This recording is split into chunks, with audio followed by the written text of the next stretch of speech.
Hi friends, இன்றைக்கி வீடியோவில் ஒரு சூப்பரான வெயிட் லாஸ் ரெசிபி தான் பார்க்க போகிறோம். ரொம்ப சிம்பிளான ரெசிபி தான். இதுக்கு ஒரு மீடியம் சைஸ் தக்காளி நல்லா பொடிசாக கட் பண்ணி சேர்த்துக்கிறேன்.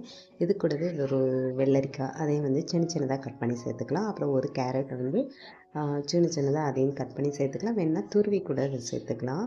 இப்போ இந்த காய்க்கு தேவையான அளவு உப்பு சேர்த்துக்கிறேன். ஒரு ஸ்பூன் லெமன் ஜூஸும் சேர்த்துட்டு நல்லா மிக்ஸ் பண்ணி விட்டுடலாம். இதில் ஒரு பச்சை மிளகாய் அதையும் நல்லா பொடிசாக கட் பண்ணி சேர்த்துருக்கேன். வேணும்னா மிளகுத்தூள் கூட கொஞ்சமாக சேர்த்துக்கலாம். இப்போது ஒரு கப் அளவு தட்டைப்பயிறு வேக வச்சது சேர்த்துக்கிறேன். இதுக்கு பதிலாக கொண்டக்கடலை, கருப்பு கொண்டக்கடலை, வெள்ளை கொண்டக்கடலை எந்த பயிறு வகைகள் வேணாலும் சேர்த்துக்கலாம். நல்லா மிக்ஸ் பண்ணி விட்டதுக்கப்புறம் கொஞ்சமாக மல்லி இலை வேணால் சேர்த்துக்கலாம். அவ்வளோதான், சூப்பரான சாலட் ரெடி ஆயிடுச்சு. இது டெய்லியுமே ஒவ்வொரு நாளும் ஒவ்வொரு மாதிரி பிரேக்ஃபாஸ்ட்டுக்கு எடுத்துக்கலாம். ஒரு கப் போல் சாப்பிட்டோம் அப்படின்னா சூப்பராக வெயிட் லாஸ் ஆகும். கண்டிப்பாக ட்ரை பண்ணி பாருங்கள். டெய்லியுமே ஒவ்வொரு வெயிட் லாஸ் ரெசிபி வரும்.